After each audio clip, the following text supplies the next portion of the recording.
Assalamualaikum warahmatullahi wabarakatuh.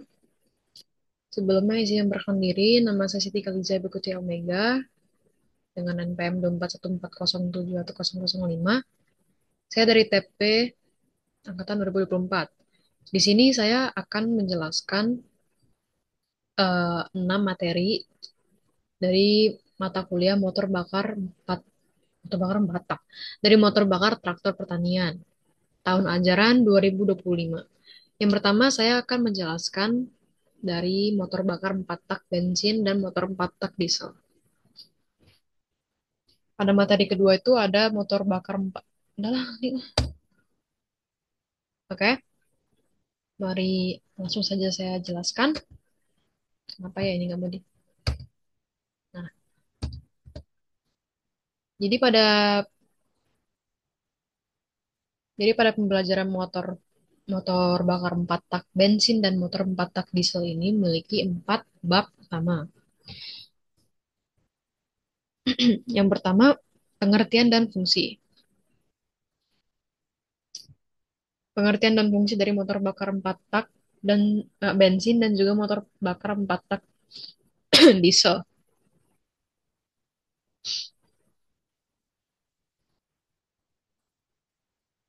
Yang kedua ada perbedaan dan perbandingan dari motor bakar 4 tak bensin dan juga motor bakar 4 tak diesel.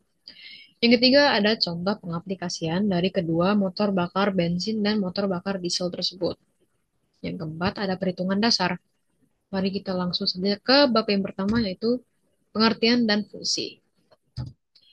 Dimulai dari motor bakar 4 tak bensin, di mana itu merupakan jenis bensin bakaran yang melakukan satu siklus kerja lengkap dalam 4 langkah piston. Yang pertama langkah hisap, kompresi, usaha, dan juga buang. Am, dijelaskan lebih lengkapnya. Yang pertama adalah langkah hisap. Di sini ditulis pada langkah hisap campuran udara dan bensin itu masuk ke ruang bakar. Nah, langkah hisap atau intake stroke itu ketika katup intake terbuka, piston bergerak dari TMA atau titik mati atas menuju ke TMB atau titik mati bawah. Kemudian campuran udara dan bensin itu masuk ke ruang bakar dan melalui katup masuk. Yang kedua ada langkah kompresi atau compression stroke, yang dimana katup intake dan exhaust tertutup dan piston bergerak dari TMB ke TMA. Lalu campuran udara bensin itu dikompresi sehingga tekanannya naik dan siap dibakar. Dan yang ketiga ada langkah usaha atau power stroke, yang dimana ketika piston itu mendekati TMA, busi akan memercikan api dan kemudian campuran yang akan terbakar, tepatnya campuran bensin dan campuran udara tersebut itu akan terbakar dan akan terjadi ledakan, yang dimana akan mendorong piston ke TMB dan menghasilkan tenaga. Yang terakhir ada langkah buang atau exhaust stroke, yang dimana katup buang akan terbuka, piston bergerak dari TMB ke TMA, lalu gas sisa pembakaran itu akan keluar dari silinder melalui katup buang. Oke, lalu motor bakar 4 tak bisa dibaca lebih ulang lagi. Pada langkah hisap itu, campuran udara dan bensin itu masuk ke ruang bakar. Lalu, pada langkah kompresi, menekan campuran tersebut agar mudah terbakar. Kemudian, saat busi itu memercikan api, pada langkah usaha, campuran terbakar dan mendorong piston ke bawah menghasilkan tenaga. Yang terakhir, langkah buang mengeluarkan gas sisa pembakaran melalui katup buang. Dari penjelasan tersebut, motor bakar 4 tak itu motor bakar 4 tak bensin memiliki fungsi utama, yang dimana mengubah energi kimia dari bahan bakar menjadi energi mekanik yang digunakan untuk menggerakkan kendaraan atau mesin-mesin lainnya. Jadi energi kimia itu diubah diubah menjadi energi mekanik atau energi gerak. Jadi kendaraan itu bisa bergerak. Jadi kendaraan itu bisa bergerak dan berjalan selayaknya kendaraan seperti pada umumnya. Iyalah. Kemudian kemudian motor bakar 4 tak diesel. yang merupakan mesin yang bekerja melalui 4 langkah, sama seperti motor bakar 4 tak bensin. Yang pertama ada hisap, yang kedua ada kompresi, yang ketiga ada tenaga, dan yang keempat ada buang. Perlu dijelaskan ulang lagi, em, mesin diesel itu tidak memakai busi, tapi menyalakan bahan bakar dengan panas hasil kompresi udara.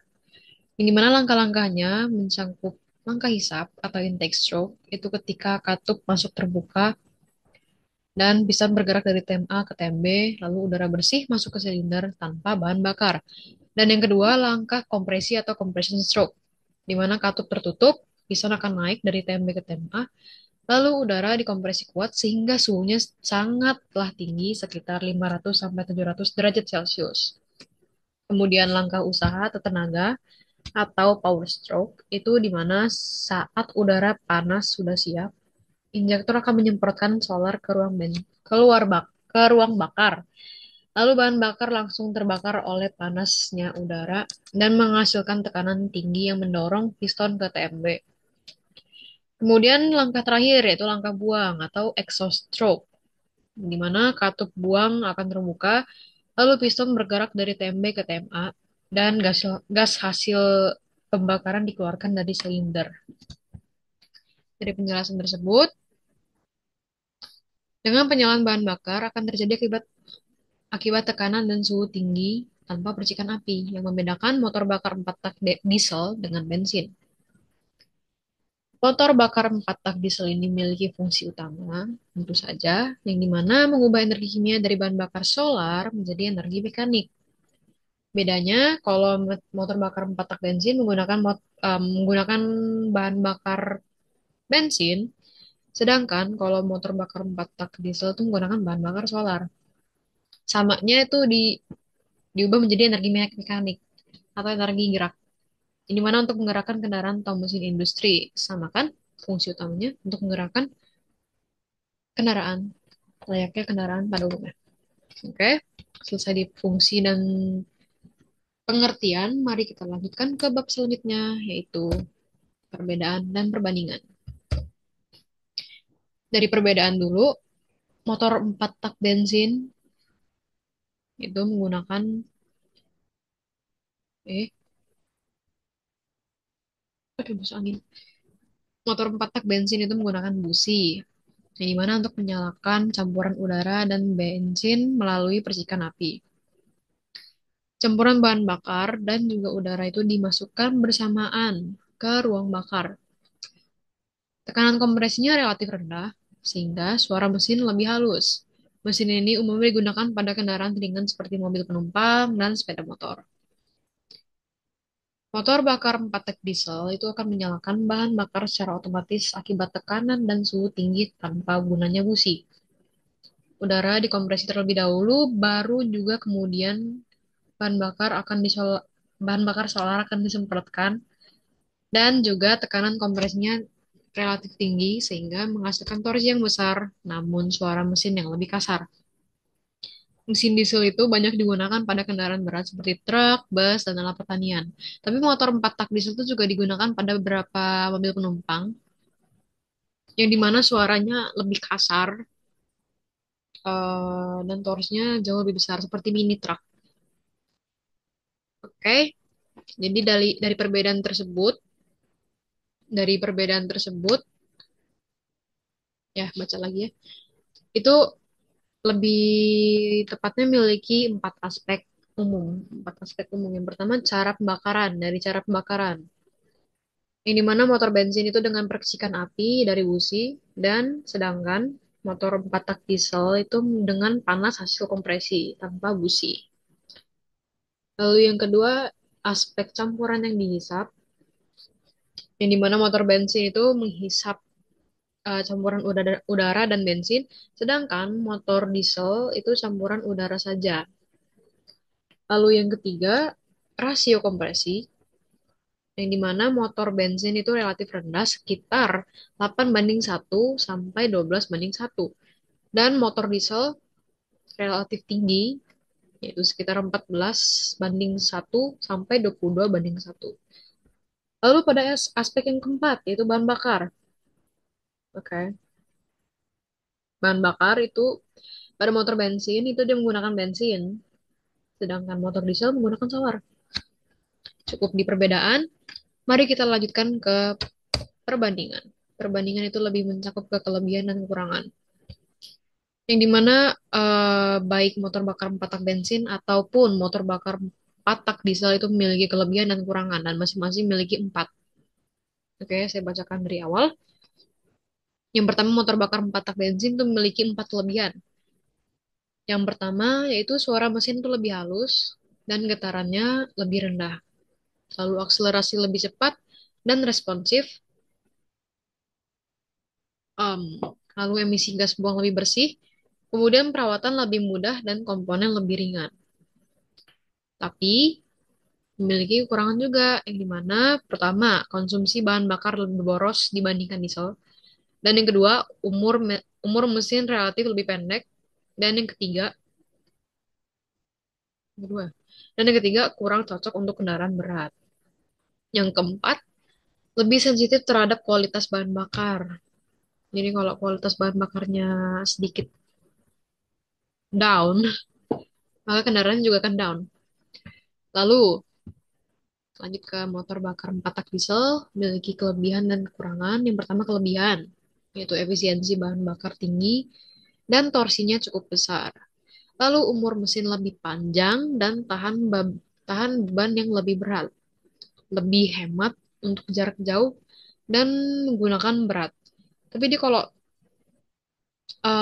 misal mobil penumpang motor bakar 4 tak diesel itu kalau dibawa pas ketika macet, perjalanannya macet, kayak misal di tol tuh, di tol terus macet, itu yang bawa tuh pegel gitu loh, kayak lelah, lebih capek gitu daripada bawa mobil yang bensin. Lanjut, mobil ini, motor bakar 4 tak diesel tuh mampu bekerja pada kondisi ekstrim dan juga beban yang lebih tinggi. Namun memiliki 4 kekurangan juga, yang dimana yang pertama, suara mesin jauh lebih bising atau lebih berisik dan getarannya jauh lebih tinggi. Jadi nggak bisa sembunyi-sembunyi gitu ya kalau hidupin mobil. Terus yang kedua, harga awal mesin jauh lebih mahal daripada motor bakar 4 tak bensin. Dan yang ketiga, aduh, kenapa ketiga? Dan yang ketiga, biaya perawatan itu lebih tinggi dan suku cadangnya lebih tinggi. Susah juga dicari sih. Kalau suku cadang kayak mini truck itu dia lebih susah untuk dicari atau lebih apa ya, em, nggak lebih pasaran gitu lah dibanding motor bakar 4 tak bensin. Jadi kayak susah gitu kalau misal mau cari suku cadang tertentu. Lanjut, proses pembakaran itu menghasilkan asap yang lebih pekat. Nah, kan tahu sih sebutan cumi-cumi darat gitu kan. Nah, ini dia proses pembakaran menghasilkan asap yang lebih pekat itu adalah cumi-cumi darat yang dimana mini truk yang ketika lagi ngegas, ngeng gitu, dia menghasilkan asap yang warna hitam seperti cumi-cumi darat, seperti cumi-cumi. Yang dimana asap itu akan mengeluarkan gas-gas kalau kena muka kita, kalau masuk ke dalam tenggorokan kita, mengganggu kesehatan kita. Makanya itu disebut kekurangan dari motor bakar 4 tak diesel. Cukup di perbandingan atau kelebihan dan kekurangan motor bakar 4 tak diesel dan motor bakar 4 tak bensin. Mari kita lanjutkan ke bab selanjutnya, yaitu contoh pengaplikasian. Baik dari motor bakar 4 tak bensin dan motor bakar 4 tak diesel. Motor bakar 4 tak, baik bensin maupun diesel, itu banyak diaplikasikan dalam berbagai bidang kehidupan sehari-hari dan industri. Itu dikarenakan efisiensinya yang mengubah energi bahan bakar menjadi tenaga mekanik. Kalau motor motor 4 tak bensin itu menggunakan bahan bakar bensin, sedangkan motor 4 tak diesel menggunakan bahan bakar solar. Dan keduanya diubah menjadi tenaga mekanik atau tenaga penggerak. Ini mana kendaraannya akan bergerak. Lalu setiap jenis mesin itu memiliki penerapan yang disesuaikan dengan kebutuhan tenaga, efisiensi, dan karakteristik penggunaannya. Berikut beberapa contoh dari penerapannya tersebut. Yang pertama adalah kendaraan pribadi atau kayak mobil penumpang atau mobil umum, transportasi umum atau mobil pribadi. Yang dimana mesin patak bensin itu digunakan pada mobil, nggak cuman bensin sih, diesel juga bisa. Itu digunakan pada mobil dan sepeda motor karena memiliki apa nih ketutupannya, suara yang halus dan akselerasi yang cepat. Kemudian kendaraan berat itu seperti truk, bus, dan mobil box itu menggunakan mesin patak diesel. Banyak digunakan pada truk, bus, dan alat berat seperti tadi karena memiliki torsi yang jauh lebih tinggi daripada mesin patak bensin dan efisiensi bahan bakarnya yang baik. Terus ada mesin pertanian, itu lebih umumnya menggunakan mesin diesel. Contohnya pada traktor, pompa air, dan rontok padi. Ini untuk mendukung kegiatan-kegiatan pertanian tertentu. Kayak perontok padi, dia kan ya gitulah ya. Traktor itu dia ya nggak cuma satu traktor, ada traktor yang roda 4 dan traktor roda 2. Ya, itu nanti ya kuliah di abis UTS. Ini kan dari sebelum UTS. Lalu ada pembangkit listrik. Mesin diesel itu dimanfaatkan pada generator, yang dimana untuk menghasilkan listrik di daerah terpencil ataupun sebagai cadangan daya. Cukup di contoh pengaplikasian, mari kita lanjutkan ke bab selanjutnya yaitu perhitungan dasar. Menurut rumus nih. Oke, di sebelah kanan ini ada gambar, bukan gambar sih, tapi format gambar. Itu mencakup rumus-rumus penting yang menampilkan rumus-rumus dasar perhitungan pada motor 4 tak, baik bensin maupun diesel. Yang dimana bagian kiri itu terdapat persamaan penting atau rumus-rumus penting seperti daya, torsi, konsumsi bahan bakar spesifik atau BSFC. BSFC itu singkatan dari Brake Specific Fuel Consumption. Lalu ada efisiensi thermal atau pendekatan. Kemudian ada tekanan efektif rata-rata atau BMEP atau disebut dengan Brake Mean Effective Pressure. Dan juga ada rasio kompresi atau CR, itu singkatan dari Compression Ratio. Kemudian di bagian kanan itu akan menunjukkan contoh perhitungan numerik langkah demi langkah menggunakan data torsi, putaran mesin, dan konsumsi bahan bakar dari hasil perhitungan itu. Salah gue baca. Jadi itu eh, dikasih contohnya kan. Terus dia dapat hasil perhitungan yang diperoleh daya sekitar 47,2 kilowatt, lalu efisiensi thermal sekitar 57% dan BMEP atau breaking and effective pressure itu di sebesar 6,8 bar. Jadi secara keseluruhan format gambar itu menjelaskan bagaimana parameter utama mesin dapat dihitung untuk menilai kinerja motor 4 tak yang secara teknis.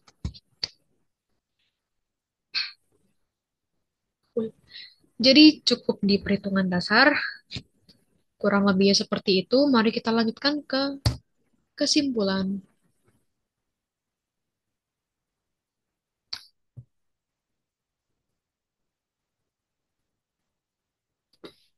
Jadi kesimpulan dari motor bakar 4 tak bensin dan diesel ini yaitu secara keseluruhan dapat disimpulkan bahwa motor 4 tak bensin dan diesel merupakan dua jenis mesin pembakaran dalam yang memiliki prinsip kerja yang sama, namun cara penyalaannya yang berbeda. Yang dimana motor bensin itu menggunakan busi untuk menyalakan campuran udara dan bahan bakar bensin, sedangkan motor diesel hanya menyalakan bahan bakar solar melalui tekanan dan suhu yang tinggi, dan dia hanya menggunakan campuran udara. Lalu keduanya memiliki keunggulan yang masing-masing, yang dimana motor bensin itu lebih halus dan responsif, sementara itu motor diesel lebih efisien dan kuat untuk beban-beban yang lebih berat. Dalam penerapannya, motor bensin banyak dan umum digunakan pada kendaraan ringan, sedangkan motor diesel dominan pada kendaraan yang jauh lebih besar dan alat-alat industri. Dengan demikian, pemilihan antara motor bensin dan juga diesel itu bergantung pada kebutuhan tenaga, efisiensi, serta kondisi operasional yang diinginkan. Jadi nggak asal-asalan pilih gitu kayak. Jadi harus lihat dulu tenaganya kira-kira berat nggak nih. Kalau berat butuhnya di motor diesel.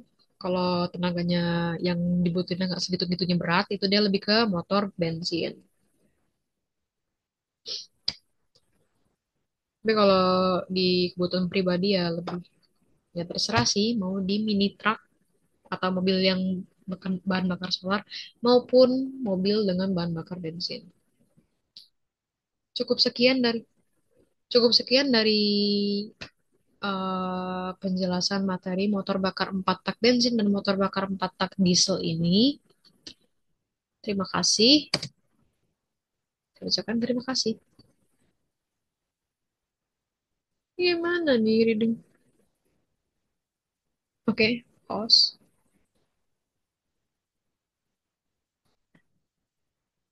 And oke,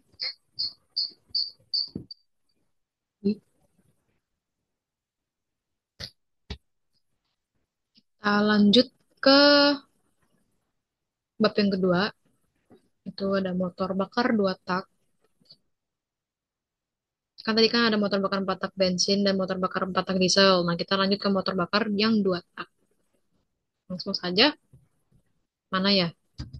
Oke. Itu dia sama kayak uh, PPT yang tadi.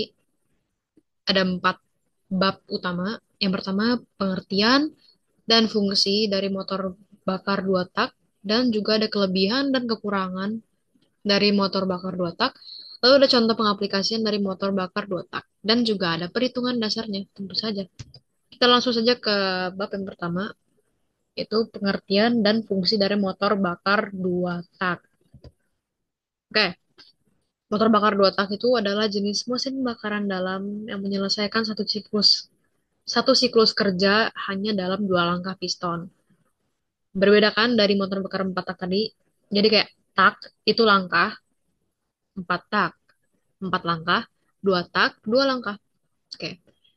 Eh, ada 2 langkah piston, yaitu langkah kompresi dan langkah usaha.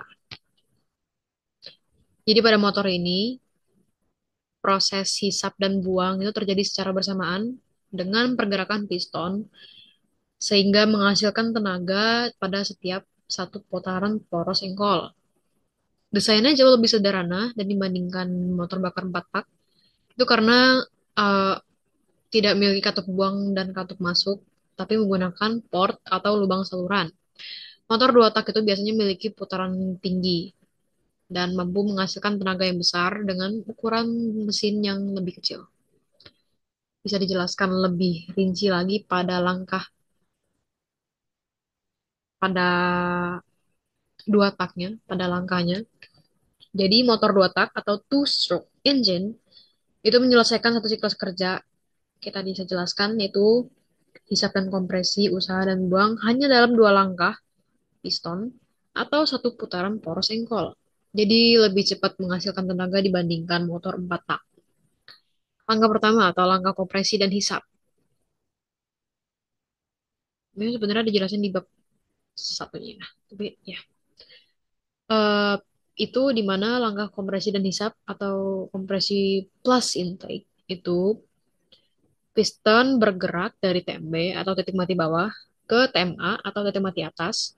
Lalu udara dan bahan bakar di ruang bakar dikompresi oleh piston. Pada saat yang bersamaan, di bawah piston atau ruang engkol akan terjadi hisapan campuran udara dan bahan bakar baru dari karburator melalui katup prit atau katup hisap. Jadi langkah ini, piston itu mengompresi campuran di atasnya sambil menghisap campuran baru di bawahnya. Lalu pada langkah kedua, itu langkah usaha dan buang atau power plus exhaust. Jadi saat piston itu hampir mencapai TMA, busi akan memercikan api dan membakar campuran yang dikompresikan. Hasil pembakaran akan menghasilkan tekanan tinggi yang mendorong piston ke bawah atau TMB. Dan inilah langkah usaha atau power stroke. Lalu saat piston itu turun, ia membuka saluran buang atau exhaust port, yang dimana gas sisa pembakaran akan keluar. Beberapa saat kemudian, piston juga akan membuka saluran bilas atau transfer port, dan campuran baru dari ruang engkol itu akan masuk ke ruang bakar dan mendorong sisa gas keluar dan mengisi ulang silinder untuk siklus berikutnya. Kemudian, oke, Jadi pada jenis motor ini banyak digunakan pada kendaraan ringan seperti sepeda motor, mesin potong rumput, dan juga peralatan portable. eh Motor bakar dua tak ini memiliki fungsi utama, yaitu mengubah energi kimia bahan bakar dari bahan bakar menjadi energi mekanik melalui proses pembakaran di dalam silinder.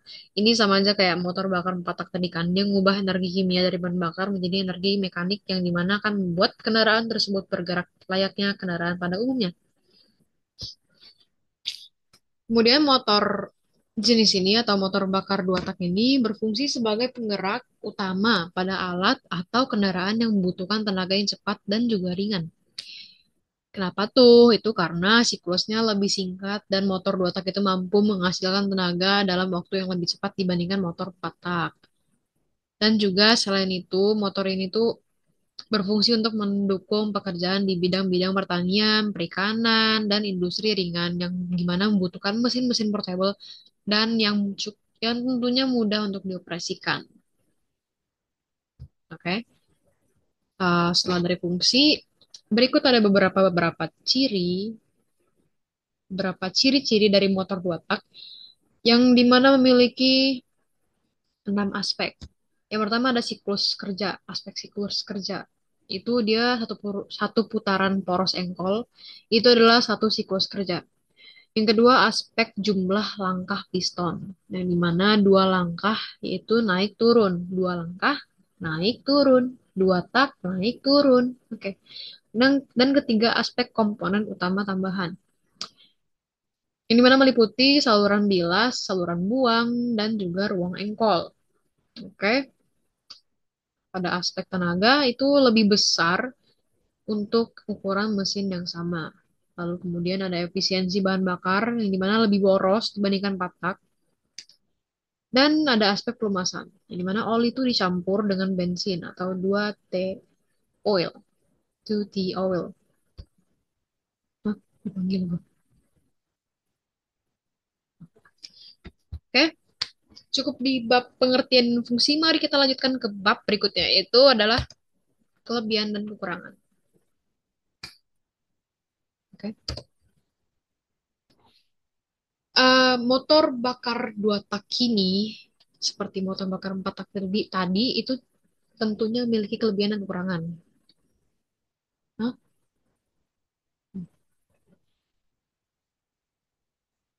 Oke. Kelebihan yang pertama yaitu mampu menghasilkan tenaga setiap satu putaran poros engkol, sehingga daya yang dihasilkan lebih besar dibandingkan motor empat tak dengan ukuran mesin yang sama. Yang kedua, sambil aja dicas. Yang kedua, desainnya jauh lebih sederhana dan juga ringan. Lagi zoom. Yang dimana akan membuatnya mudah dirawat serta hemat ruang. Yang ketiga, memiliki akselerasi yang cepat. Itu dikarenakan proses bakarannya terjadi eh, lebih sering. Karena dia dua tak, nggak empat tak. Jadi kayak lebih gitu. Lalu yang keempat, mudah dihidupkan dan cocok digunakan untuk alat atau kendaraan portable. Mana ini? Nggak belum. Oke. Cukup di kelebihan, mari kita lanjutkan ke kekurangan. Yang dimana yang pertama ada konsumsi bahan bakar itu jauh lebih boros. Itu dikarenakan proses pembakarannya tidak sepenuhnya efisien.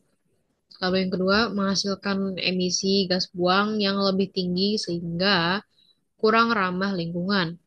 Dan yang ketiga, ada umur mesin lebih pendek akibat pelumasan yang kurang optimal. Oke.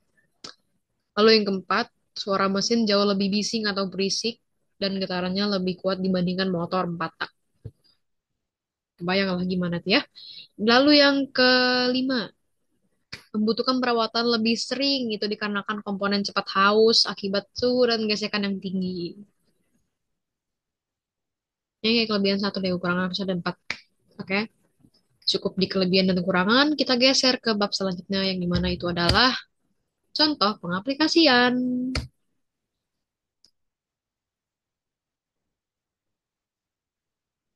Oke, Gak diganti kentut. Astagfirullahaladzim. Karena itu nggak diganti, lupa saya ganti, jadi saya jelaskan secara lisan saja ya. Contoh pengaplikasian dari motor Batak. Oke,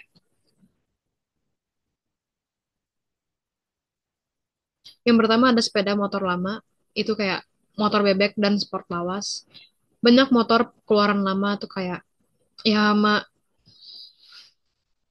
Yamaha, oh Yamaha sih, Yamaha RX King atau Suzuki TS dan juga Kawasaki Ninja 150 dan juga Honda NSR. Itu menggunakan mesin dua tak. Kenapa? Why? Itu karena tenaganya jauh lebih besar dan ringan dan akselerasinya jauh lebih cepat. Sekarang mulai jarang karena emisi gas buangannya itu tinggi, nggak ramah lingkungan. Jadi jarang terlihat. Makanya dibilang sepeda motor lama. Lalu yang kedua ada mesin kapal dan perahu, yaitu kapal nelayan kecil, perahu tempel, dan speedboat sering memakai mesin dua tak. Why? Because mesinnya tuh ringan, sederhana, dan mudah diperbaiki di lapangan. Mesin kayak Yamaha 40 PK2 tak itu sangat umum dipakai di daerah pesisir kayak di Kroy, pesisir barat gitu. Oke, yang ketiga ada mesin pertanian dan perkebunan. Contohnya chainsaw. Apa tuh chainsaw? Nah, gergaji mesin. Dan yang kedua ada mesin potong rumput atau brush cutter dan sprayer. Itu penyemprot hama otomatis. Yang dimana keunggulannya bisa dibawa kemana-mana atau portable. Dan tetap bertenaga walaupun ukurannya dominan kecil. Lalu yang keempat ada mesin industri kecil dan generator portable. Beberapa genset kecil, kompresor udara, dan pompa air itu memakai mesin dua tak. Itu kenapa? Karena biaya produksi dan perawatannya murah serta tidak butuh sistem pelumasan rumit.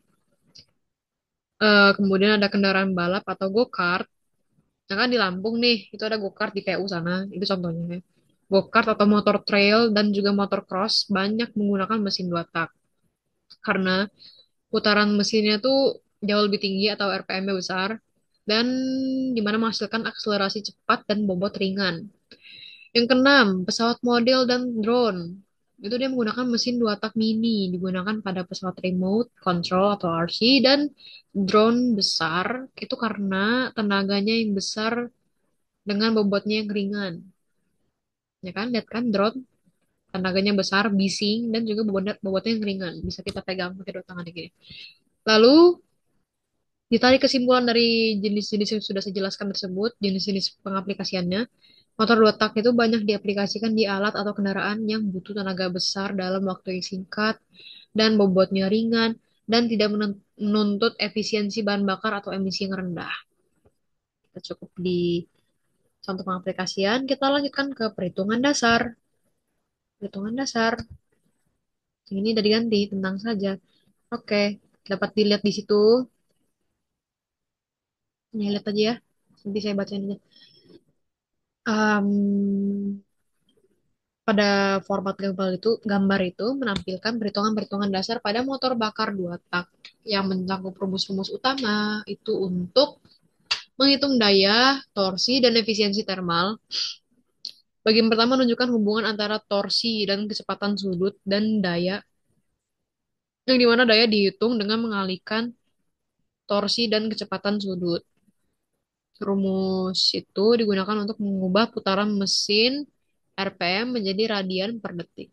Selanjutnya, dijelaskan pula rumus untuk menghitung konsumsi bahan bakar berdasarkan Brake Specific Fuel Consumption atau BSFC,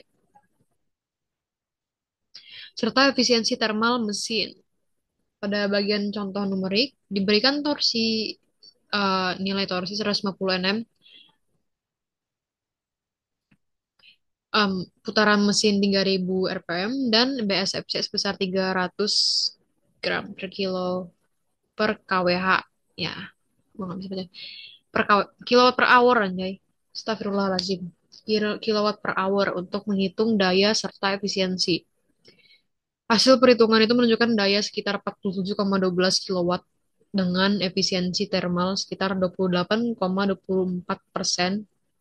yang merupakan nilai umum untuk mesin bakaran dalam.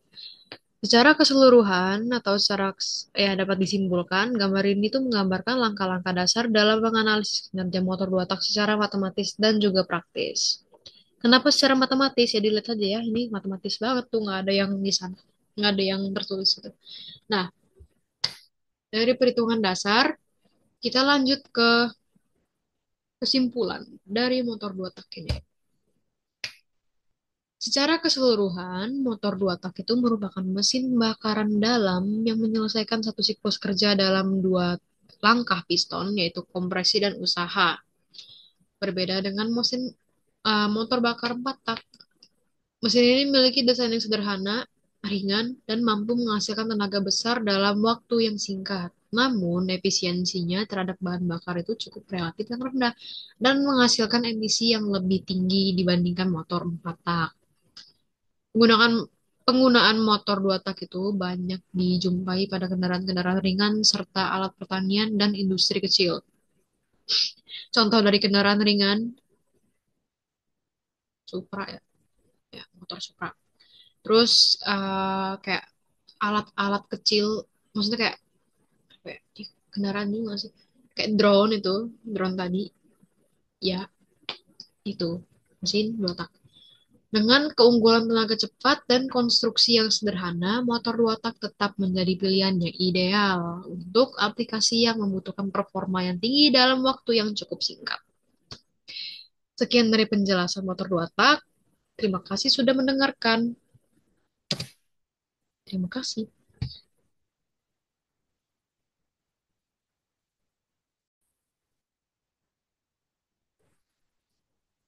Oke,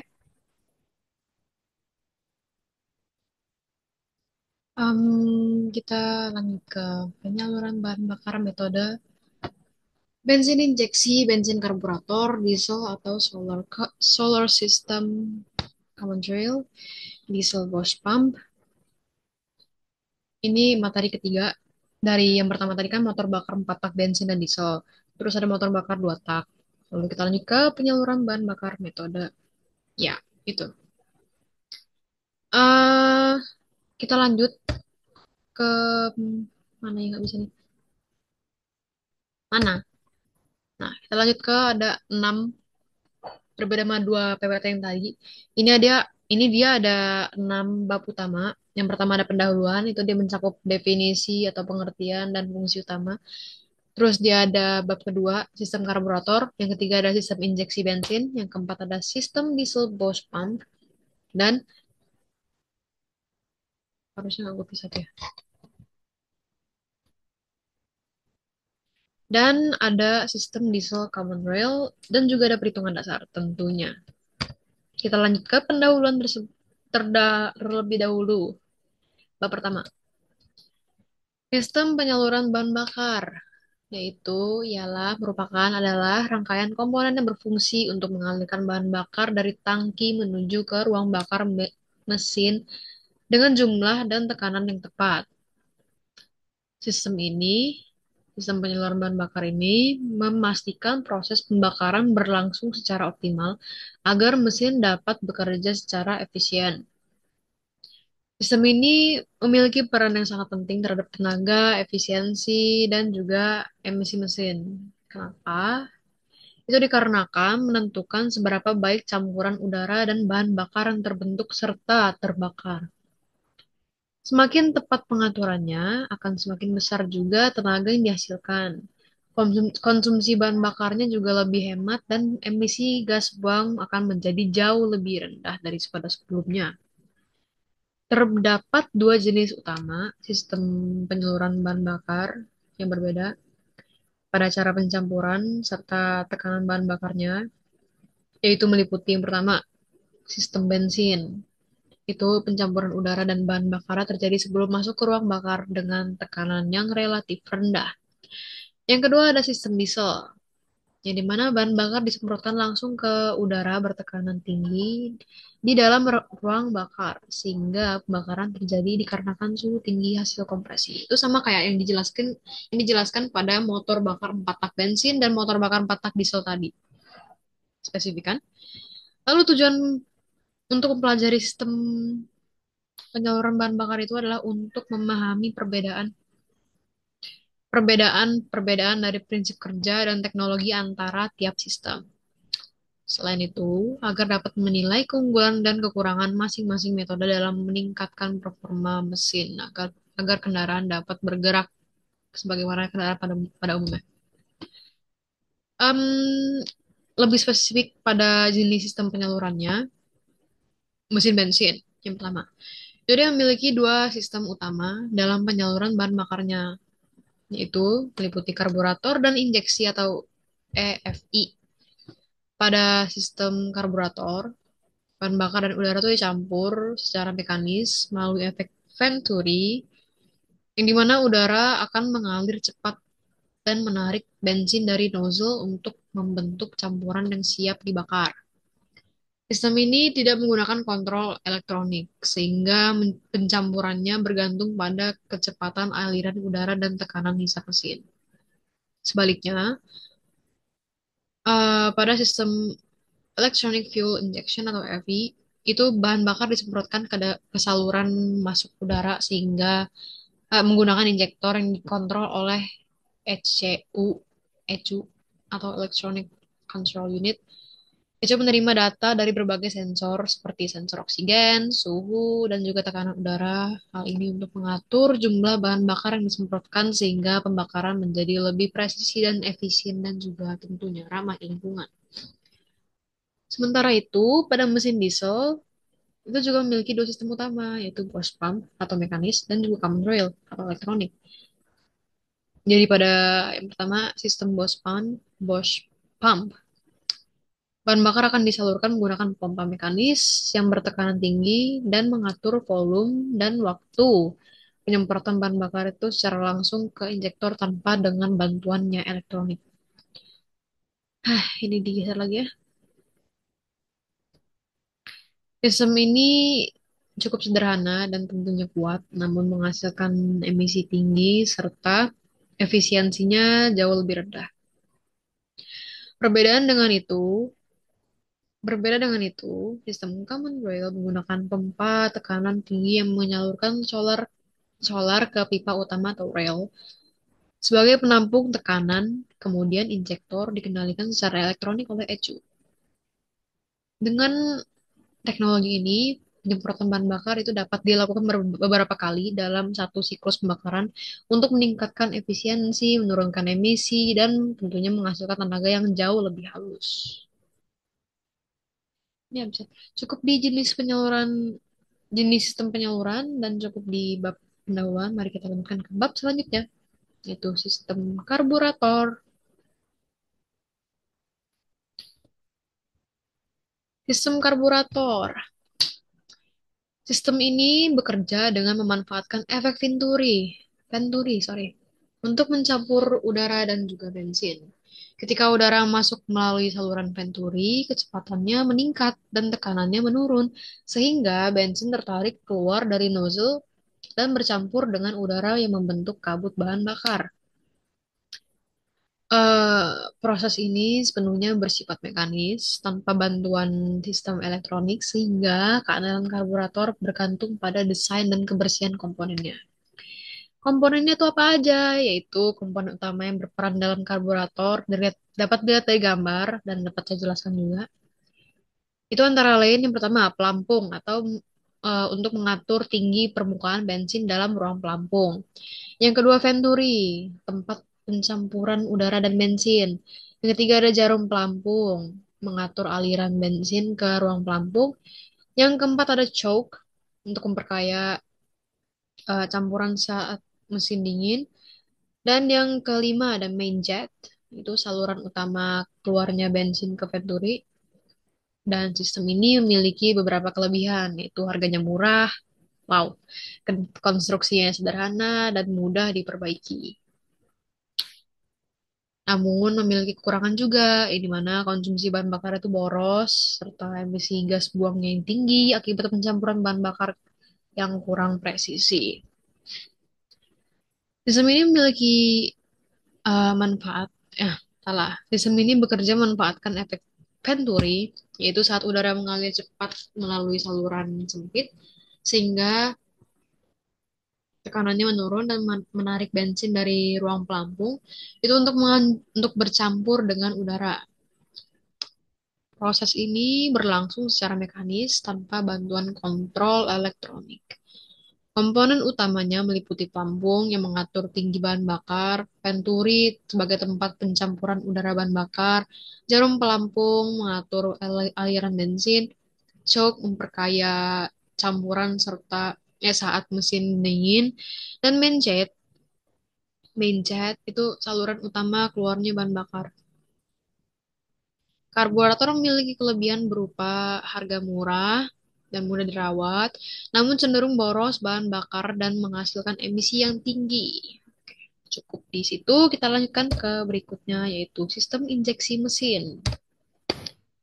Sistem injeksi mesin atau EV itu bekerja dengan cara menyemprotkan bensin melalui injektor ke saluran masuk udara, sehingga campuran udara dan bahan bakar itu menjadi lebih presisi. Proses ini dikontrol oleh ECU atau Electronic Control Unit yang menerima data dari berbagai sensor seperti sensor oksigen atau O2, tekanan udara MAP atau MAF, dan suhu mesin untuk menentukan jumlah bahan bakar yang ideal. Sistem ini terdiri dari dua jenis utama, yaitu single point injection atau SPI yang hanya menggunakan satu injektor untuk saluran silinder dan multi point injection atau MPI yang memiliki satu injektor untuk tiap silinder. Keunggulannya adalah lebih hemat bahan bakar, tenaga mesin lebih stabil, serta emisi gas buang lebih rendah, sedangkan kekurangannya itu biaya perawatannya jauh lebih mahal dan sistemnya lebih kompleks dibandingkan karburator. Dapat dilihat dari gambar ini sebelah kiri. Gambar tersebut menunjukkan diagram sistem injeksi bahan bakar elektronik atau EV pada mesin bensin. Aliran bahan bakar itu dimulai dari tangki bahan bakar ke pompa, ke filter, ke injektor, ke intake manifold. Sementara ECU atau Electronic Control Unit itu mengatur proses penyemprotan berdasarkan data sensor. Sensor-sensor seperti O2 atau oksigen, MAP atau MAF, dan suhu itu memberikan informasi agar campuran udara dan bahan bakar tetap ideal untuk efisiensi dan emisi yang rendah. Oke, kita lanjut ke selanjutnya, yaitu sistem diesel Bosch pump. Hilang terus.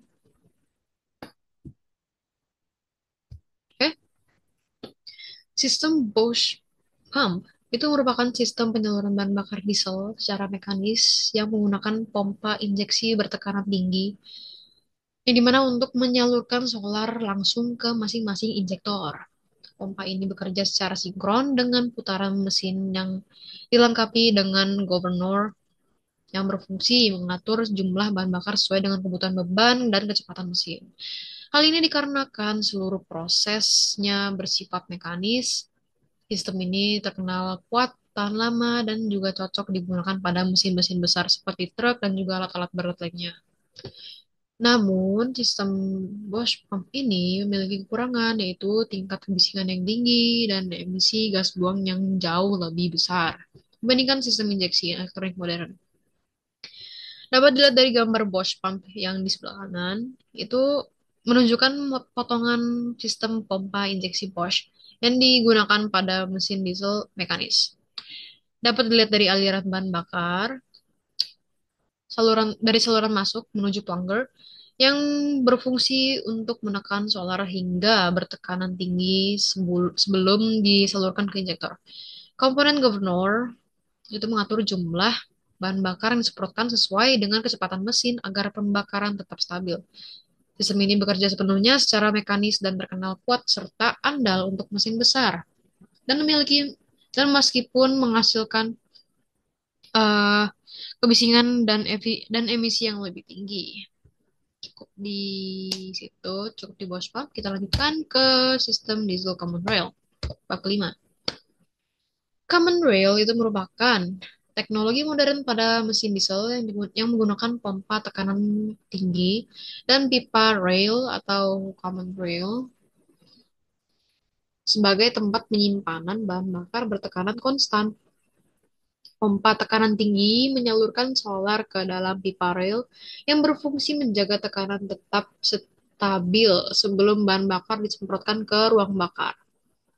Injektor pada sistem ini dikontrol secara elektronik oleh ECU atau Electronic Control Unit, sehingga waktu dan jumlah penyemprotan dapat diatur dengan sangatlah presisi berdasarkan data dari berbagai sensor seperti tekanan udara, suhu, dan beban mesin.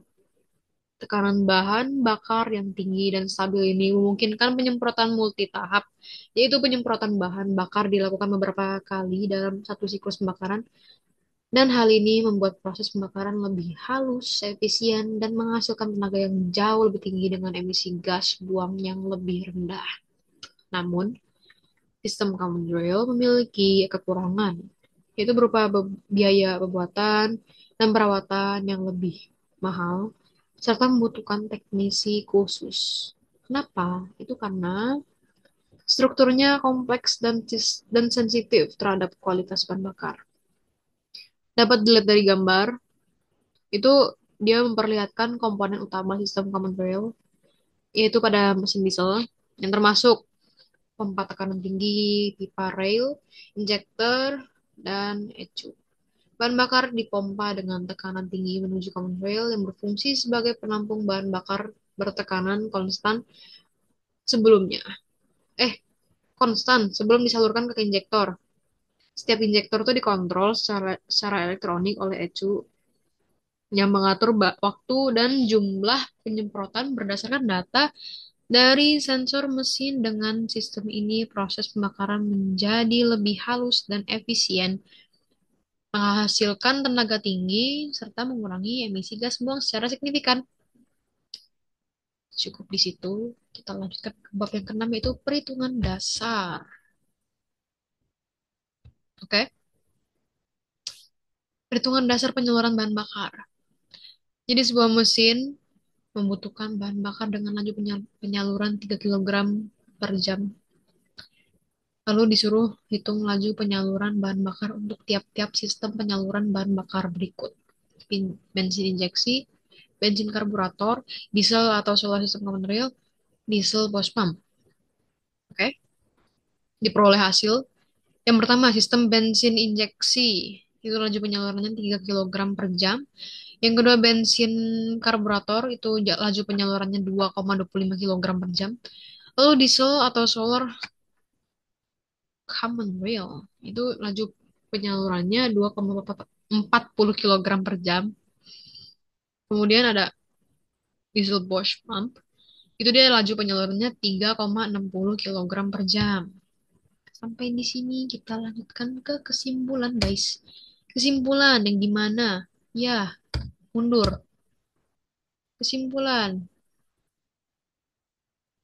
yang dimana dapat disimpulkan bahwa sistem penyaluran bahan bakar itu berperan penting dalam menentukan efisiensi, tenaga, dan juga emisi mesin. Setiap metode, baik pada mesin bensin maupun diesel, itu tuh memiliki cara kerja dan tingkat efisiensi yang kerap berbeda. Sistem injeksi bensin dan common rail mewakili teknologi modern dengan kontrol elektronik yang presisi, menghasilkan pembakaran lebih sempurna dan hemat bahan bakar.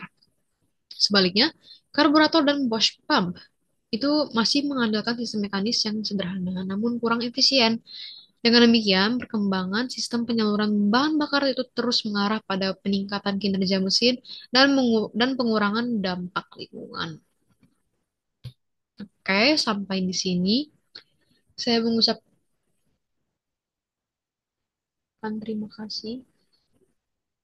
Saya mengucapkan terima kasih sampai di bab ini dan kita akan bertemu di bab selanjutnya. Terima kasih.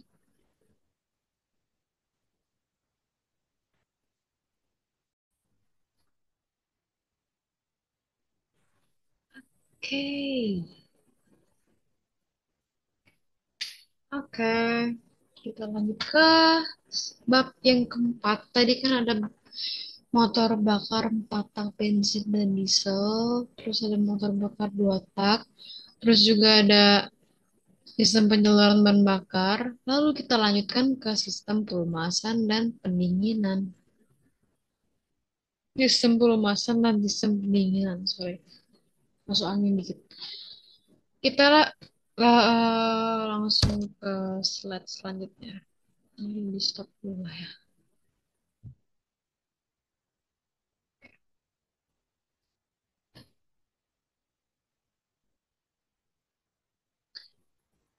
eh jadi jadi sama kayak kayak PPT di penyaluran bahan bakar tadi. Dia memiliki 6 bab utama. Yang pertama pendahuluan, itu di mana menjelaskan definisi atau pengertian dan juga fungsi utama. Bab kedua, dia ada menjelaskan khusus di sistem pelumasan. Yang ketiga, khusus di sistem pendinginan. Dan yang keempat, perbedaan dan perbandingan antara sistem pelumasan dan pendinginan. Kemudian ada contoh pengaplikasian baik dari sistem pelumasan dan sistem pendinginan. Yang keenam, tentu saja ada perhitungan dasar. Kita langsung saja ke bab satu. Lah, lanjut saja ke bab satu yaitu pendahuluan. Bisa nggak? Ini gini gitu. Ah, pulang.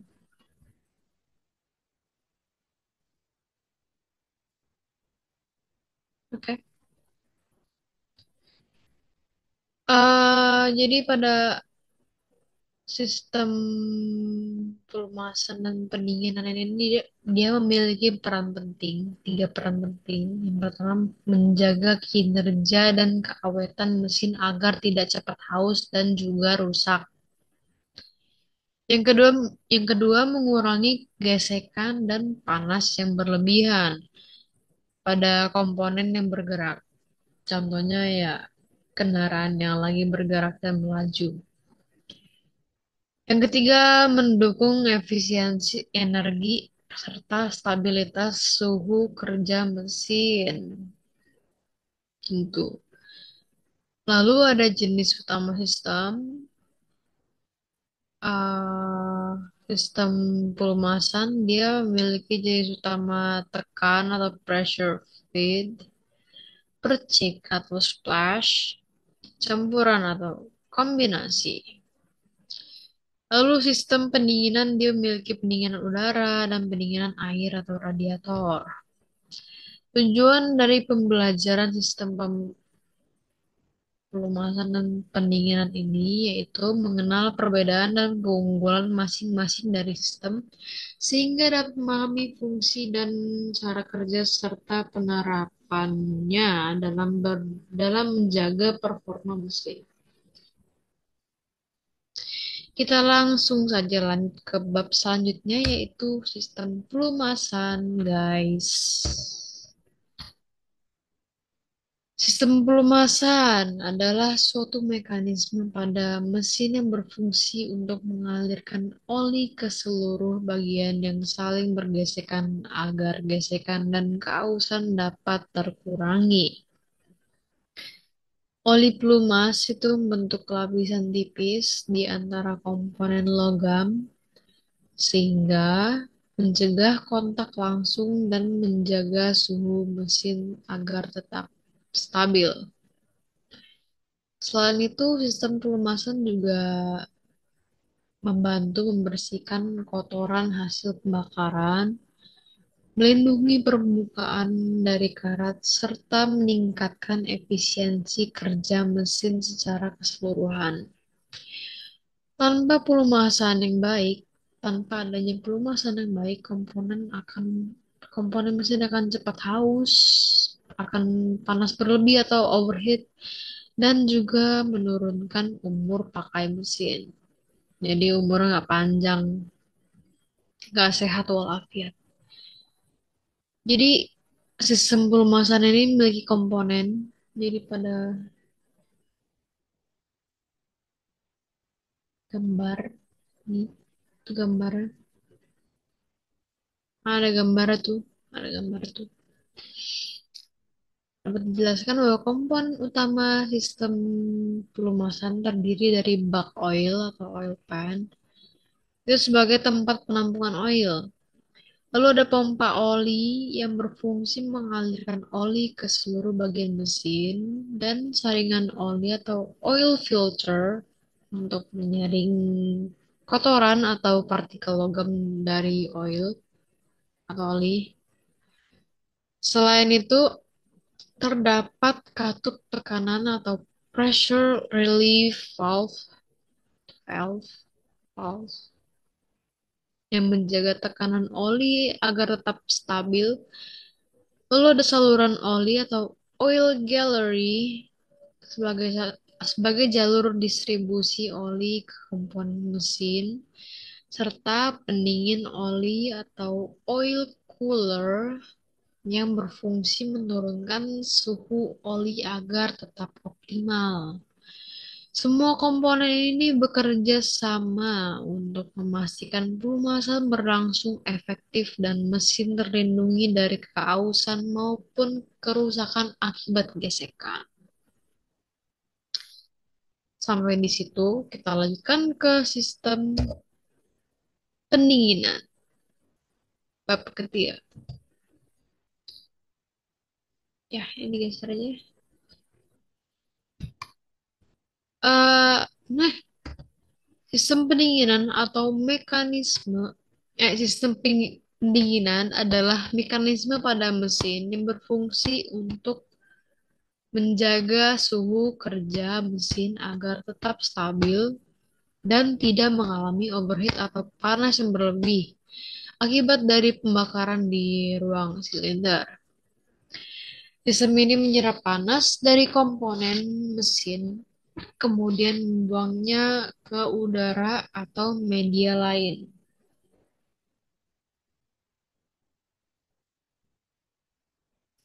sehingga suhu mesin berada pada kisaran optimal untuk efisiensi kerja. Dengan sistem pendinginan yang baik, kinerja mesin menjadi lebih stabil, umur komponen jauh lebih panjang, dan konsumsi bahan bakar lebih efisien. Dapat dilihat dari gambar cooling system atau sistem pendinginan ini, komponen utama dari sistem pendinginan terdiri dari radiator sebagai tempat pelepasan panas ke udara, pompa air atau water pump untuk mengalirkan cairan pendingin ke seluruh sistem, dan termostat yang mengatur sirkulasi cairan berdasarkan suhu mesin.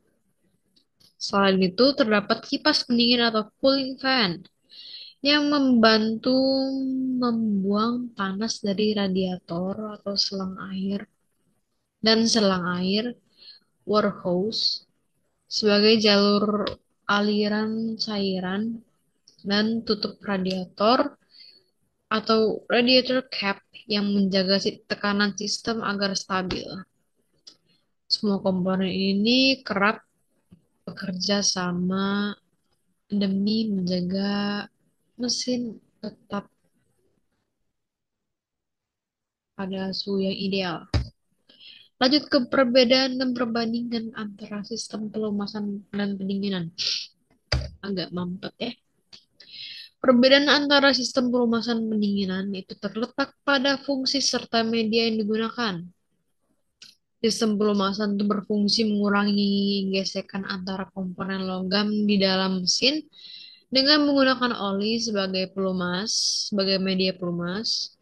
Oli ini melapisi permukaan logam agar tidak terjadi kontak langsung, sehingga mencegah keausan dan memperpanjang umur mesin. Sementara itu, sistem pendingin berfungsi menurunkan dan menstabilkan suhu mesin agar tidak terlalu panas atau overheat akibat proses dari pembakaran. Sistem pendingin itu menggunakan udara atau cairan pendingin atau coolant sebagai media utama untuk menyerap dan membuang panas dari blok mesin. Dalam hal cara kerja dan dampaknya terhadap performa mesin, sistem pelumasan itu berperan sangatlah besar dalam menjaga efisiensi mekanis. Sedangkan sistem pendingin itu menjaga efisiensi termal. Tanpa pelumasan yang baik, gesekan akan meningkat dan juga akan menyebabkan keusahan yang cepat. Sedangkan tanpa pendinginan yang efektif, suhu mesin akan melonjak dan beresiko menyebabkan kerusakan permanen seperti piston macet atau deformasi komponen. Keduanya bekerja saling mendukung. Sistem pelumasan juga membantu mendinginkan bagian panas, dan sistem pendinginan memastikan suhu oli tetap optimal agar fungsi pelumasan tetap maksimal. Sebagai kesimpulannya, kedua sistem ini merupakan dua komponen vital yang saling melengkapi dan menjaga kinerja mesin. Keduanya memastikan mesin dapat beroperasi pada kondisi optimal dengan pelumasan mengurangi gesekan serta kausan. Dan pendinginan menstabilkan suhu agar tidak terjadi overheat atau panas yang berlebihan. Tanpa keduanya, tanpa sistem pelumasan dan sistem pendinginan, efisiensi kerja mesin itu akan menurun drastis dan umur komponen menjadi lebih pendek. Kita lanjutkan ke contoh pengaplikasian dari sistem pelumasan dan sistem pendinginan. Oke, yang pertama ada kendaraan bermotor atau mobil dan sepeda motor. Kendaraan bermotor tuh bukan berarti motor doang ya. Maksudnya ada motor di dalamnya. Motor bakar ya. Pada mesin kendaraan, sistem pelumasan menggunakan oli mesin itu untuk melumasi piston, poros engkol, dan katup agar tidak cepat aus. Sementara sistem pendinginan itu menggunakan radiator dan juga kipas untuk menjaga suhu kerja mesin tetap ideal meskipun kendaraan digunakan dalam waktu yang lama atau di kondisi lalu lintas padat. Yang kedua, mesin diesel pada alat berat dan traktor. Mesin diesel menghasilkan panas dan tekanan yang tinggi sehingga membutuhkan pelumasan bertekanan untuk melindungi komponen logam yang besar.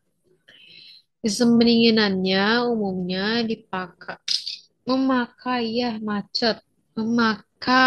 air atau coolant dengan kapasitas yang besar. Kenapa tuh? Agar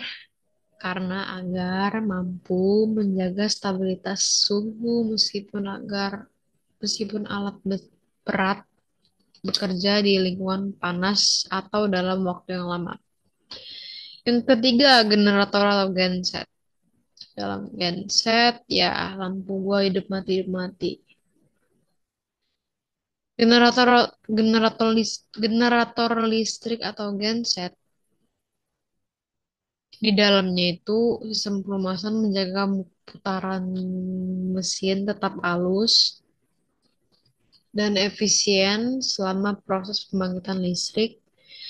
Dan sedangkan pada sistem pendinginannya memastikan suhu tetap terkendali agar tidak terjadi overheating yang dapat menyebabkan penurunan tegangan atau kerusakan pada komponen mesin.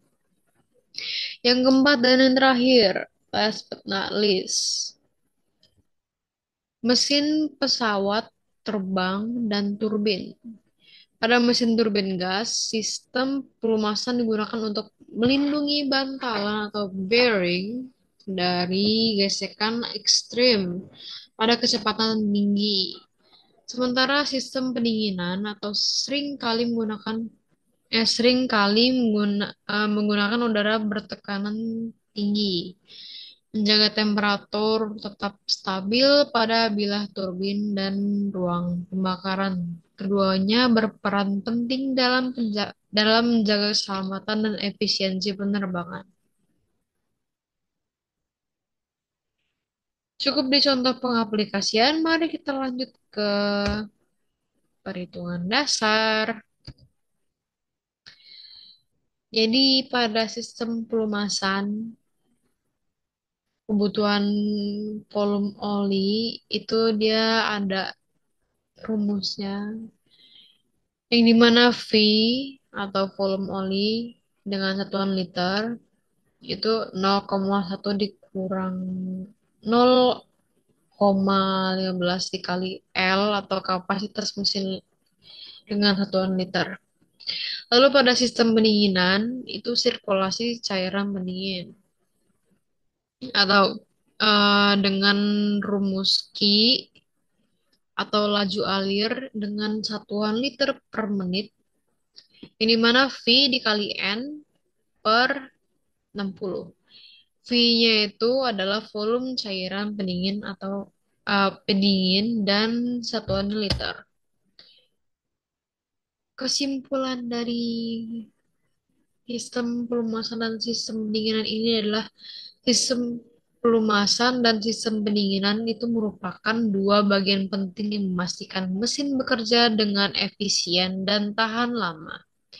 Sistem pelumasan berfungsi untuk mengurangi gesekan, mencegah kausan, serta menjaga kebersihan komponen mesin melalui sirkulasi oli. Sementara sistem pendinginan berperan dalam mengatur suhu mesin agar tidak mengalami panas berlebihan selama proses pembakaran. Kedua mesin ini bekerja secara integrasi untuk menjaga stabilitas kinerja dan efisiensi energi mesin. Tanpa sistem pelumasan dan pendinginan yang baik, performa mesin akan menurun drastis dan resiko kerusakan akan meningkat. Oleh karena itu, pemikiran, pemikiran, pemeriksaan dan perawatan berkala pada kedua sistem tersebut sangatlah diperlukan untuk menjamin keandalan mesin dalam jangka panjang. Sekian dari presentasi tentang sistem perumahan dan pendinginan. Kita rehat sejenak karena lagi azan. Terima kasih.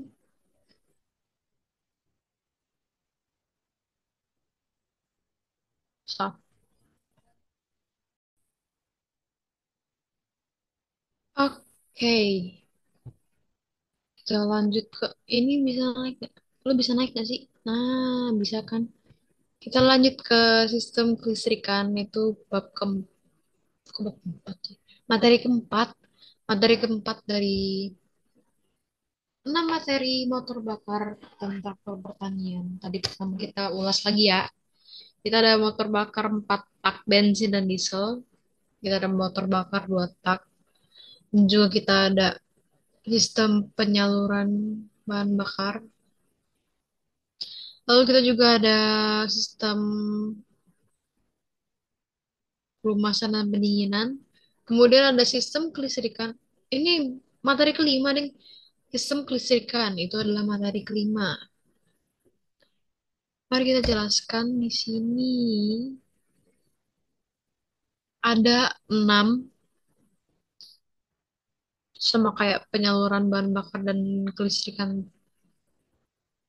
penyaluran bahan bakar dan juga pelumasan dan pendinginan tadi dia ada 6 bab utama mencakup pendahuluan. Yang pertama, itu dia menjelaskan definisi, pengertian, dan fungsi utama dari sistem kelistrikan. Oh enggak, pengertian dan definisi aja. Lalu bab yang kedua menjelaskan fungsi utama dari sistem kelistrikan. Yang ketiga menjelaskan komponen-komponen dari sistem kelistrikan. Yang keempat menjelaskan prinsip kerja dari sistem kelistrikan. Yang kelima contoh pengaplikasian. perhitungan dasar.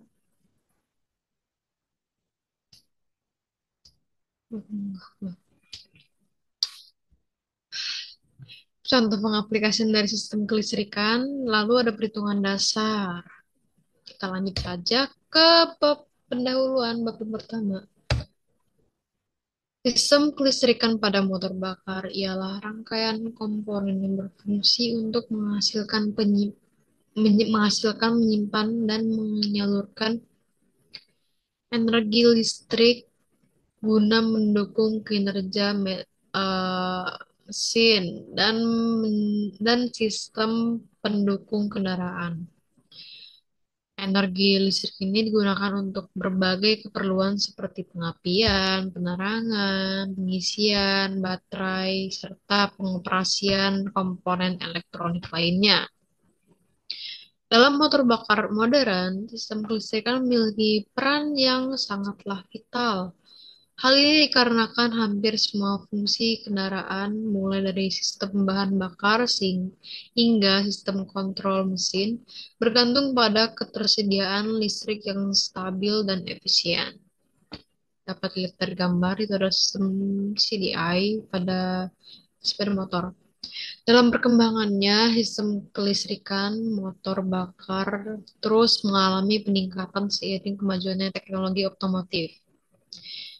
Penggunaan sistem kontrol elektronik atau Electronic Control Unit atau ECU itu memungkinkan pengaturan fungsi-fungsi kelistrikan secara lebih presisi, efisien, dan juga aman. Selain itu, sistem kelistrikan modern juga dilengkapi sensor dan aktuator yang membantu mengoptimalkan pembakaran, efisiensi bahan bakar, serta mengurangi emisi gas. Dengan demikian, sistem kelistrikan itu bukan hanya mendukung pengoperasian mesin, tetapi juga berperan sangatlah besar dalam peningkatan performa, keamanan, dan kenyamanan kendaraan secara keseluruhan. Kita lanjut ke bab kedua, yaitu fungsi utama dari sistem kelistrikan. Fungsi utama sistem kelistrikan motor bakar ialah menyediakan dan mengatur pasokan energi listrik yang dibutuhkan untuk menghidupkan mesin serta mengoperasikan seluruh komponen kendaraan yang bergantung pada listrik atau elektronika. Pada tahap awal, sistem kelistrikan berperan dalam proses starting dengan menyalurkan arus dari baterai atau aki ke motor starter agar mesin dapat berputar dan menyala. Setelah setelah mesin hidup, sistem ini menghasilkan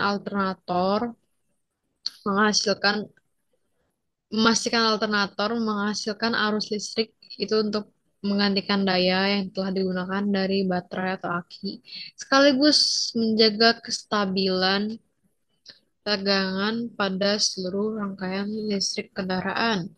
Dengan demikian, sistem kelistrikan berfungsi sebagai tulang punggung yang menjamin kontinuitas energi dalam sistem siklus kerja mesin.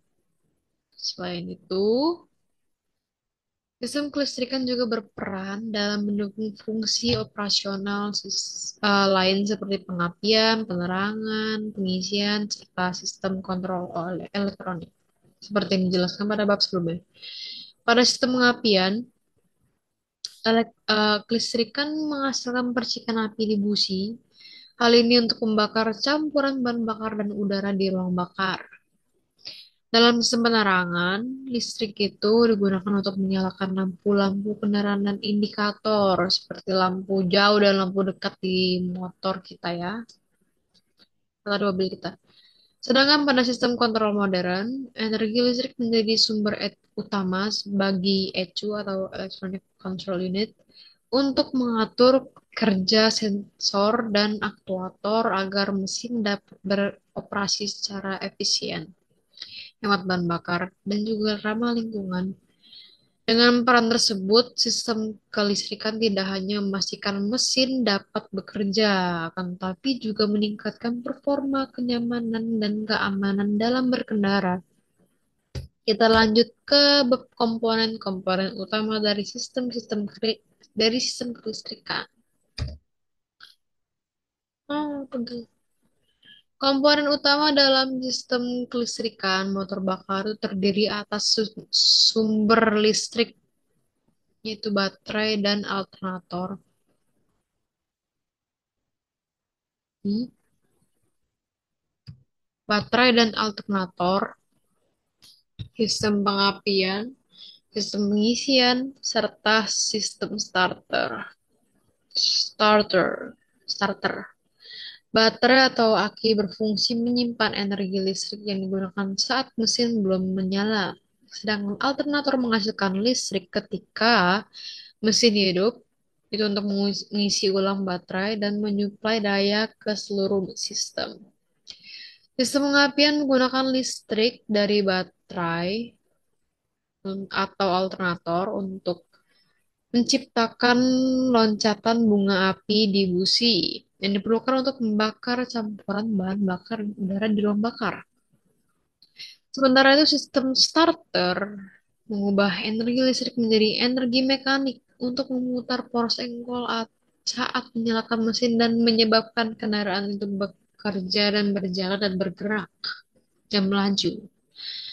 Selain itu, sistem kelistrikan motor bakar juga dilengkapi dengan berbagai elemen pendukung seperti kabel, skring, relay, saklar, serta sensor dan aktuator.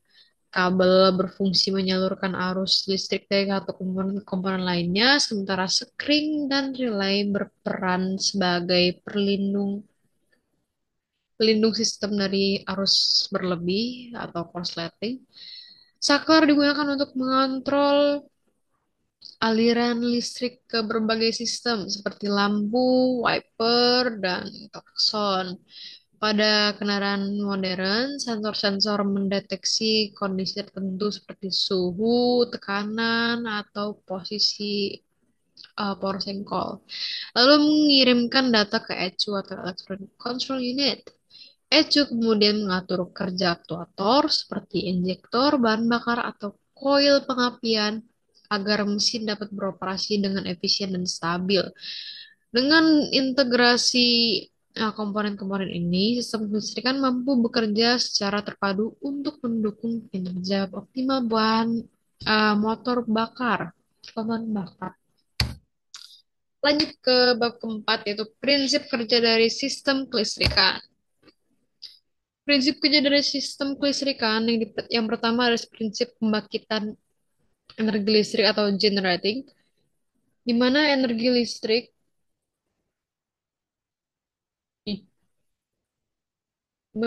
listrik dihasilkan oleh alternator melalui proses induksi elektromagnetik saat mesin berputar. Yang kedua ada prinsip penyimpanan dan distribusi energi atau storing and distributing. Energi listrik disimpan dalam baterai dan didistribusikan ke seluruh sistem kendaraan sesuai dengan kebutuhan. Lalu ada prinsip pengubahan pada energi atau converting. Energi listrik itu diubah menjadi energi mekanik atau panas untuk menjalankan komponen seperti starter dan juga sistem pengaktifan. Kita lanjut ke contoh pengaplikasian. Bab kelima, contoh pengaplikasian dari sistem kelistrikan. Hmm.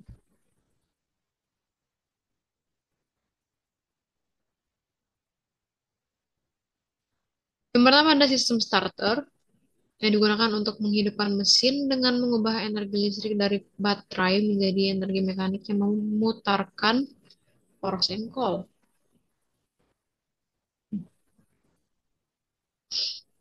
Tanpa sistem ini, mesin tidak dapat menyala secara otomatis. Yang kedua ada sistem pengapian, yang dimana memanfaatkan energi listrik untuk menghasilkan percikan api dari busi agar campuran udara dan bahan bakar dapat terbakar di ruang bakar. Ya, bahan bakar dapat terbakar di ruang bakar. Bakar, bakar, bakar. Proses ini penting untuk menghasilkan tenaga pada motor bakar bensin. Yang ketiga ada sistem penerangan, yaitu menggunakan energi listrik untuk menyalakan lampu utama, lampu rem, dan lampu indikator kendaraan. Sistem ini berfungsi untuk keselamatan dan komunikasi visual pengemudi di perjalanan. Yang keempat ada sistem pengisian, yang dimana alternator menghasilkan energi listrik untuk mengisi baterai dan menyuplai daya ke seluruh komponen listrik kendaraan. Dengan sistem ini, baterai tidak cepat habis dan semua apa ya, dan s- eh, dan menyuplai mana sih? Dan semua perangkat dapat berfungsi dengan baik selama mesin hidup. Kita lanjut ke perhitungan dasar bab ke-6. Perhitungan dasar dari sistem listrikan motor bakar sangatlah simpel dari gambar tersebut. Baterai starter alternator. I. Pemandangan 1,5 dikali kilowatt per 12 V sama dengan 1,5 dikali 1,2 kilowatt. Gitu ya. Jadi dari baterai dia ke starter ke alternator. Oke, cukup. Kita langsung ke kesimpulan. Ini mana secara keseluruhan sistem kelistrikan pada motor bakar itu merupakan komponen vital yang memastikan seluruh fungsi kendaraan dapat bekerja dengan sangatlah optimal. Dan sistem kelistrikan ini tidak hanya menyediakan energi untuk menyalakan mesin, akan tapi juga mengatur distribusi daya ke berbagai perangkat seperti pengapian, penerangan, dan kontrol elektronik. Kinerja sistem kelistrikan yang baik menjamin efisiensi pembakaran, keamanan berkendara, serta kenyamanan pengguna. Dengan perkembangan teknologi, sistem kelistrikan kini semakin cerdas dan efisien berkat penggunaan ECU atau Electronic Control Unit. Dan sensor mampu menyesuaikan kebutuhan energi secara otomatis sesuai dengan kondisi mesin. Cukup dari situ, saya ucapkan terima kasih. Kita lanjutkan ke bab selanjutnya, yaitu sistem transmisi manual dan matic. Thank you very much. How do I stop this? Stop. Oke,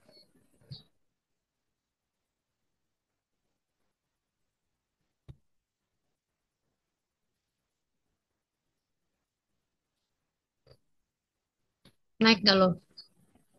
Nah,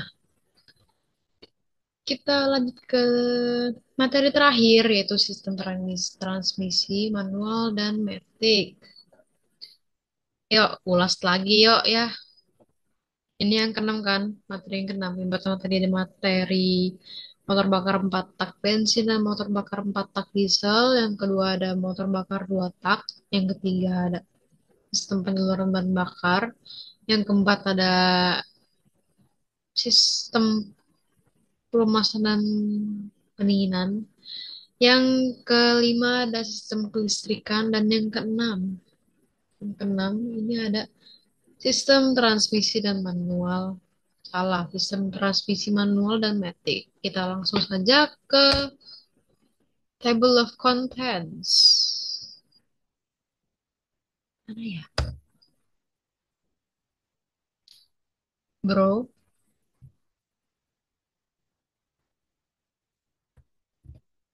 Nah, table of contents ada 6 sama kayak dari sistem penyaluran bahan bakar, sistem pelumasan pendinginan, dan sistem kelistrikan tadi. Yang pertama ada pendahuluan. Pendahuluan itu dia mencakup definisi dan pengertian dari sistem transmisi tersendiri itu, baik manual dan otomatis, otomatis. Lalu yang kedua ada fungsi utama dari sistem transmisi. Yang ketiga ada komponen-komponen utama dari sistem transmisi. Dan yang keempat ada prinsip kerja dari sistem transmisi manual dan juga matic atau otomatis. Yang kelima ada contoh pengaplikasian. Contoh pengaplikasian dari sistem transmisi manual dan juga matic. Dan yang keenam tentunya ada perhitungan dasar. Kita langsung saja ke pendahuluan atau definisi dan pengertian dari sistem transmisi manual dan juga matic atau otomatis. Sistem transmisi pada motor bakar ialah mekanisme yang berfungsi untuk menyalurkan dan mengatur tenaga dari mesin menuju roda penggerak agar kendaraan dapat bergerak dengan efisien sesuai dengan kebutuhan kecepatan dan beban. Transmisi berperan penting, cukup penting dalam mengubah momen puntir atau torsi dan kecepatan putar dari poros engkol mesin menjadi tenaga gerak yang sesuai untuk kondisi jalan, kondisi perjalanan. Dengan adanya sistem transmisi ini, mesin dapat bekerja pada putaran optimal tanpa adanya harus langsung hubungan dengan roda, sehingga efisien bahan bakar dan daya dorong kendaraan dapat tetap terjaga. Dapat dilihat dari gambar, itu dia ada manual Dometic, dia kayak komponennya gitu kan. Pada transmisi manual, pengemudi berperan aktif dalam mengatur perpindahan gigi dengan bantuan kopling atau clutch dan tuas transmisi. Sementara itu, transmisi matic atau otomatis itu bekerja dengan sistem hidrolik dan elektronik yang secara otomatis mengatur perpindahan gigi tanpa intervensi pengemudi. Sistem transmisi otomatis ini dirancang untuk memberikan kenyamanan dan kemudahan dalam berkendara, terutama di kondisi lalu lintas yang padat. Meskipun secara umum memiliki tingkat efisiensi bahan bakar yang sedikit lebih rendah dibandingkan transmisi manual. Itu tadi yang saya jelaskan mengenai ketika di perjalanan kayak di tol terus tiba-tiba ada macet, padat, pegel kaki itu, lelah banget ya itu. Jelaskan di situ. Ya, terima kasih sudah menjelaskan. Lalu ada fungsi utama, bab kedua. Fungsi utama dari sistem transmisi. Kita lihat. Fungsi utama sistem kelistrikan. Oh, oh, ah,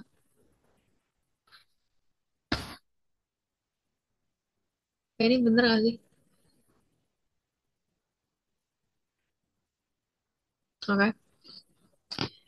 Belum diganti tapi ya udah dibahas aja. Selain itu, uh, jadi sistem transmisi itu berfungsi mengubah arah dan kecepatan putaran poros keluaran sesuai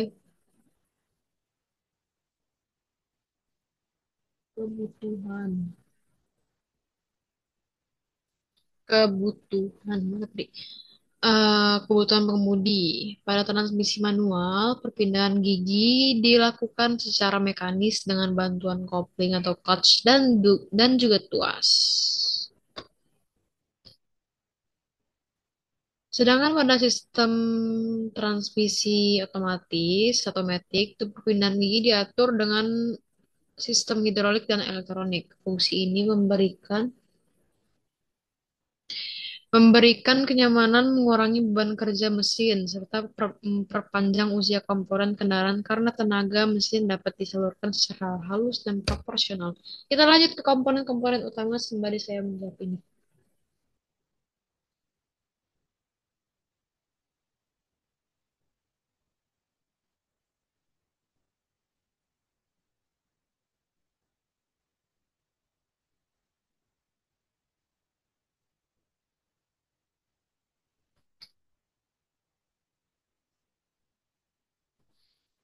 Komponen utama ada, kok terima kasih?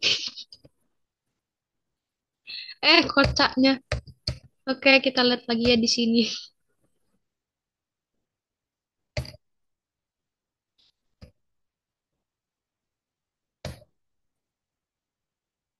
Ya, komponen. Komponen utama dari sistem transmisi baik manual maupun matic atau otomatis. Kita lihat lagi pada transmisi manual, komponen utamanya meliputi kopling atau clutch, poros input, poros output, roda gigi atau gear set, dan tuas pemindah gigi atau shift lever, yang dimana kopling berfungsi menghubungkan dan memutus tenaga dari mesin ke transmisi agar pengemudi dapat mengganti gigi tanpa merusak komponen. Roda gigi dengan berbagai ukuran menghasilkan rasio torsi dan kecepatan yang berbeda sesuai dengan kebutuhan kendaraan. Sementara itu pada transmisi otomatis, automatic, komponen utamanya terdiri dari torque converter, planetary gear set, hydraulic control system, serta electronic control unit atau ECU. Torque converter menggantikan fungsi kopling dengan menggunakan fluida untuk mentransfer tenaga dari mesin ke transmisi. Planetary gear set itu memungkinkan perubahan rasio gigi secara otomatis dengan mengatur kecepatan dan arah putaran antara roda gigi matahari, planet, dan ring gear. Jadi itulah kenapa dinamakan planetary gear set.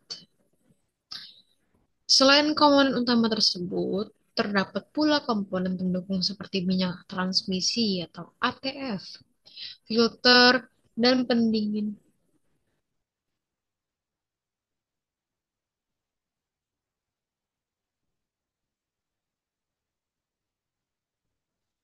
Dan pendingin transmisi yang menjaga sistem tetap bersih dan bekerja pada suhu ideal.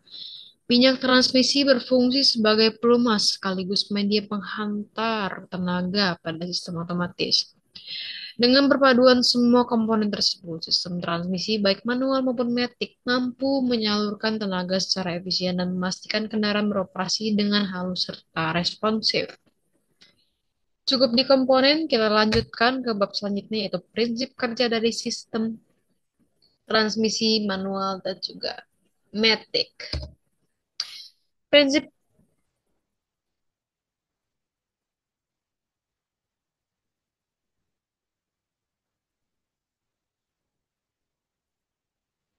prinsip kerja sistem transmisi. Yang pertama, perubahan rasio gigi. Transmisi bekerja dengan mengubah rasio gigi untuk menyesuaikan kecepatan dan torsi sesuai dengan kebutuhan kendaraan. Pemutusan dan penghubungan tenaga, di mana sistem transmisi memutus dan juga menghubungkan tenaga mesin dan roda agar perpindahan gigi dapat dilakukan dengan halus. Yang ketiga, penyaluran tenaga. Tenaga dari mesin disalurkan melalui poros dan roda gigi menuju roda penggerak untuk menghasilkan gerakan kendaraan. Cukup di prinsip kerja transmisi. Deh, cukup di prinsip kerja sistem transmisi. Kita lanjut ke bab selanjutnya yaitu contoh pengaplikasian dari sistem transmisi baik manual maupun matic atau otomatis. Yap, ada 4. Yang pertama, transmisi manual pada mobil dan motor. Ini digunakan pada kendaraan yang membutuhkan kontrol penuh dari pengemudi dalam mengatur perpindahan gigi. Pengemudi mengoperasikan pedal coupling atau clutch pedal dan tuas gigi untuk menyesuaikan torsi dan kecepatan sesuai dengan kondisi jalan. Yang kedua, transmisi otomatis pada mobil penumpang. Ini umum digunakan pada mobil modern untuk kenyamanan berkendara tanpa perlu mengoperasikan kopling atau clutch. Perpindahan gigi dilakukan otomatis oleh sistem hidrolik dan ecu berdasarkan kecepatan serta beban mesin. Yang ketiga ada transmisi CVT atau Continuously Variable Transmission, skuter dan mobil modern. Sistem ini menggunakan puli dan sabuk baja untuk menghasilkan perubahan rasio gigi yang halus tanpa hentakan. CVT membuat akselerasi lebih stabil, efisien dalam konsumsi bahan bakar. Yang keempat, last but not least, the fourth, transmisi semi otomatis pada kendaraan sport. Menggabungkan sistem manual dan otomatis dengan kontrol perpindahan gigi menggunakan tombol atau pedal shift. Sistem ini memberikan kenyamanan otomatis sekaligus respons yang cepat seperti transmisi manual. Kita lanjutkan ke perhitungan dasar karena sudah cukup di contoh pengaplikasian. Bergeser ke bab selanjutnya, perhitungan dasar. La ilaha illallah Muhammad Rasulullah sallallahu alaihi wasallam. Kayak mana bacanya ini? Oke, pertama ada manual transmission atau transmisi manual. Ah, rumusnya W in per W out. Jadi dari mesin ke kopling, ke pedal, engine, engine, clutch, output shaft. Ya, itu ya skematik ya. Lalu ada automatic transmission atau transmisi otomatis.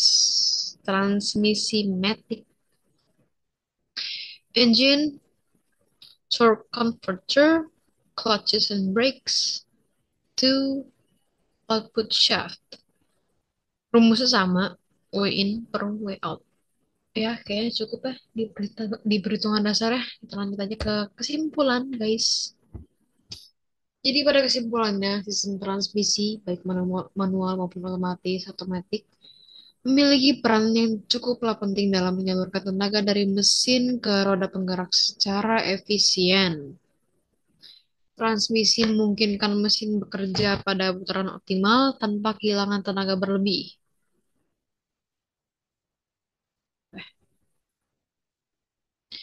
Sistem transmisi ini juga membantu menyesuaikan torsi dan kecepatan kendaraan sesuai dengan kondisi jalan dan kebutuhan pengemudi. Pada transmisi manual, kontrol penuh diberikan kepada pengemudi untuk memilih rasio gigi yang diinginkan, sedangkan transmisi otomatis atau matic bekerja secara otomatis dengan bantuan sistem hidrolik dan juga elektronik untuk memberikan kenyamanan yang berlebih. Lebih, maksudnya bukan berlebihan ya.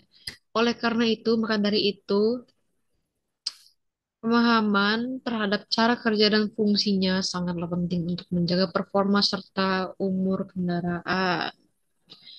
Agar umur kendaraan semakin panjang dan tidak pendek. Sekian dari presentasi 6 materi motor bakar dan traktor pertanian ini. Apabila ada salah kata, saya mohon ampun dan pada Allah saya mohon ampun. Ya, ralat ya. Apabila ada salah kata, saya mohon maaf dan pada Allah saya mohon ampun. Wabillahi taufiq wal hidayah. Wassalamualaikum warahmatullahi wabarakatuh. Terima kasih. Alhamdulillah. Ya, stop share ya. Nah, stop. Thanks.